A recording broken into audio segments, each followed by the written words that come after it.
What happened next? You grow the $1 billion business. Yeah, so we did, we just kept innovating and growing, and now my company's valuation in 2014, we're talking to Stanley Black & Decker. They offered us $350 million cash plus stock options at the time worth $1 billion. Today it's probably closer to $2 billion. Wow, yeah. At 49, I was 49 at the time. I was in the best shape of my life. I was training for Ironman. I was in better shape at 49 than when I was in the Marine Corps. Oh, wow.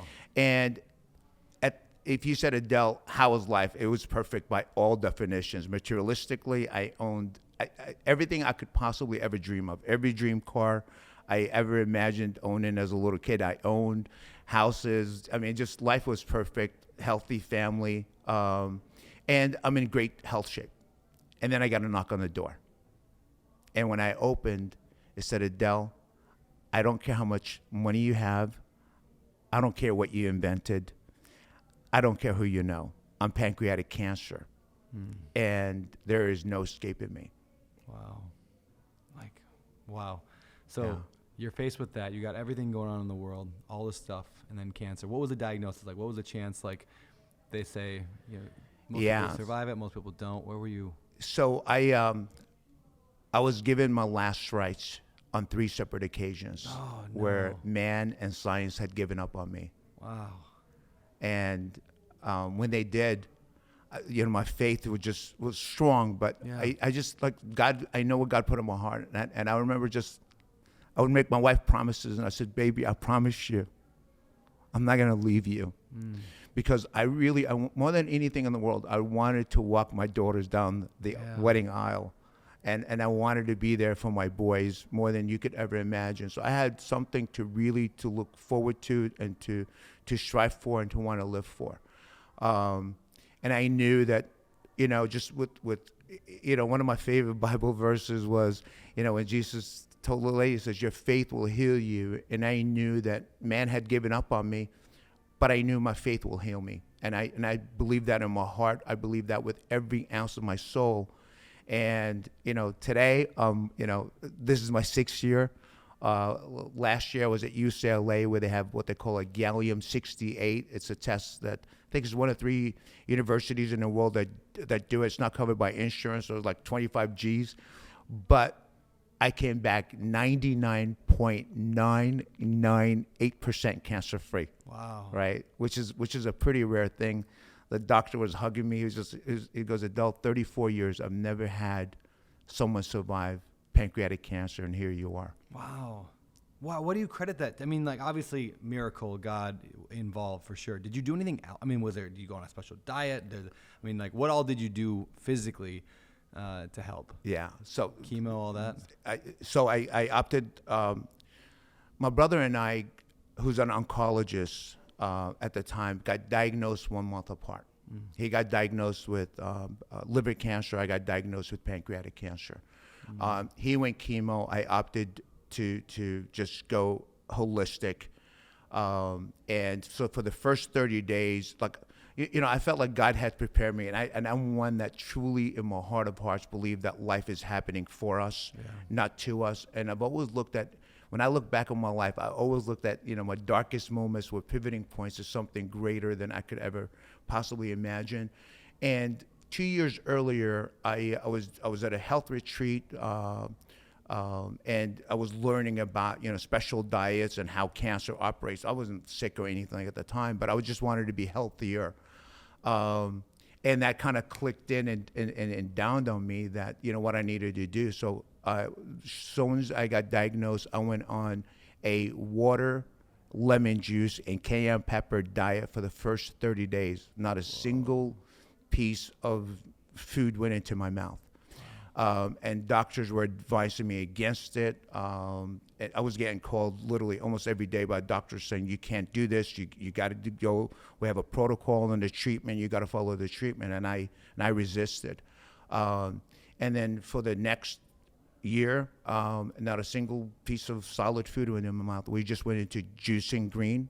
I believe in pH diet, so I just stayed green. And that's all I ate for breakfast, lunch, and dinner. It was just juicing. Wow. Yeah, it it was a change. I was one that loved. I had the biggest sweet tooth, so giving up sugar, giving up gluten, giving up dairy was really tough at first. But again, I had a compelling reason to want to give all that up. What was your mental state, mental health like during that time? And were you angry? Were you mad at God? Were you mad at the world? Were you what were you like during that? It's funny you say that, Brandon. No, not at all. I never even questioned why me, ever. The only time I was upset at myself is I had a surgery scheduled. This would be my third surgery, and I had a 3% chance of going home and a 97% chance of going to the morgue. This was it. So if I did, and this is a surgery that I opted for, and I believe, like no one else does, no one will ever take care of you the way you're going to take care of you. Not your mom, not your dad, not your siblings, not your spouse. No one in your life will ever take care of you the way you're going to take care of you. So if you have health issues, you really got to take it, personally, and you got to make it dear and dear to your heart. So I was that man, and so if I did nothing, they gave me months, or I could do the surgery and cut it short, and that was a tough decision because months could be 6 months, it could be even a year, but that would be the end, or I could take a high risk surgery, but I could live a normal life, and I opted for that, and I talked my doctors into doing that. Not a lot, as my doctor said, not a lot of doctors in the world would ever do that, but he was willing to take that chance on me. I get a phone call. So you could imagine, a surgery like this, everyone was in the room. My entire family was there. No one was allowed to say their goodbyes, but they were allowed to give me a whole lot of love. Yeah. The priest was there, everyone that you could imagine. And my phone rings, and I look at my phone, and it's the president of my company. And I remember the conversation vividly, and it went something like this. It said, hey, buddy, I know you got a lot on your plate. Yeah. Like, really? Yeah, you think so? He goes, I got a job offer from your competitor. My competitor is the one I'm in litigation with. Oh. And he goes, unless you could match this salary, I'm resigning. Effective immediately. And he goes, oh, by the way, you don't have to make a decision right this minute.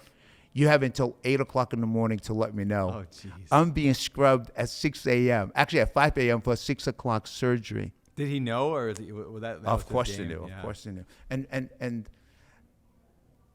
what I told my wife, and I told others, because look, my facial expression must have said it all. My wife was talking to the priest, and she just stormed to me. She's like, baby, are you okay? Are you okay? And that was the first time I realized I came in contact with real evil. I didn't know what real evil was until I heard the voice of what real evil was. And what do you say to something like this? I was like, done. I had so much things to worry about. I says, go for it. And that was the decision that changed the course of my business, because then the unimaginable happened. They forged documents where they took out lines of credit on my own home. They took out lines of credit on my businesses, on my properties, personal properties that I owned. They forged everything you could ever imagine and went on a shopping spree. And literally overnight, everything disappeared. On Christmas Eve, Brandon, I'm with my family, and I get a phone call. And it's my finance manager. She didn't report to me. She reported to the CFO. She goes, Adel, I just want to let you know that I'm resigning, but take a look at the emails that I sent you. And I'm looking, I was like, what is this? She goes, your numbers and your finances are not what they seem. I'm like, what are you talking about? And I couldn't make any sense out of it. I'm looking at this. I was like, what is this? I had an external board, besides my internal board, that told me, Adel, your company's doing so good. They're actually doing better without you being there than you being there. And it was like that bittersweet moment, right? Like, part of me was like heartbroken. It's like, man, how could my company be doing better without me? But at the same time, it's like a parent, like looking at your kids and saying, oh, man, my kids are growing up. Yeah. So it was a bittersweet moment. But it turned out that it was all forged. The numbers were nothing what that they seemed. And shortly after, I heard from both forensics, the federal law enforcement forensics and the private forensics that told me, Adel, you're bankrupt. Wow. So I'm thinking, wait a minute, I'm not even out of the woods yet. And I went from, a year earlier talking to M&A about exiting at $1 billion, and now I'm meeting with attorneys talking about bankruptcy.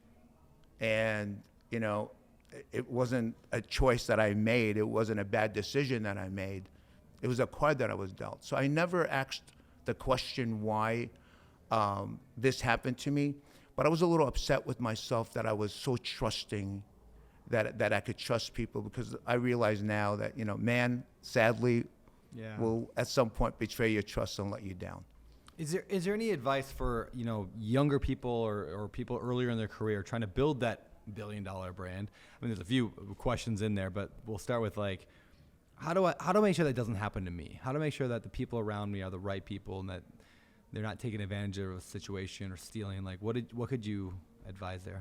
Yeah. So, looking back, I think it goes back to the hiring process. My gut told me I probably shouldn't hire them, but I went against my gut just because they had the credentials. Their resume looked incredibly, powerful. They had this very successful track records, and I was a little too trusting. I didn't trust my gut the way I should. So my advice would always trust your gut. Your heart will never fail you. It hasn't failed you, otherwise you'd be 6 feet under. Yeah. And trust your own intuition. And honestly, my faith. I'm a man of faith today. In a very profound way. I think that plays a big role in hiring a dynamic group of people, because, just having that commonality, I think, impacts people's life in more ways than you could imagine. Yeah. For me, and unfortunately, none of them were people of faith, and I think that did play a big role. Yeah.